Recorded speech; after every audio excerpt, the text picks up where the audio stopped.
If you want to enable or disable flashlight on Xiaomi 17, then we have two main ways that allow you to do so.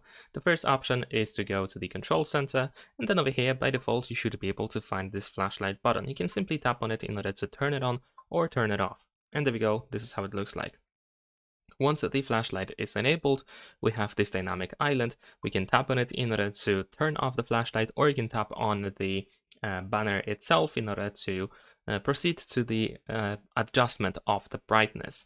And here in notifications, you can also find the flashlight notification as well. So if you turn it on, if I go to the notifications, there we go. We can do exactly the same thing as with the dynamic island. So there we go, we should be able to easily turn on and turn off the flashlight. And the second option is to activate the double press shortcut, the double press of the power button, that is.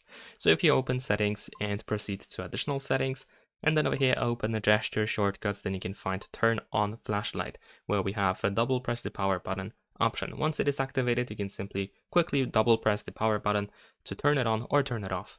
Leave a like and subscribe.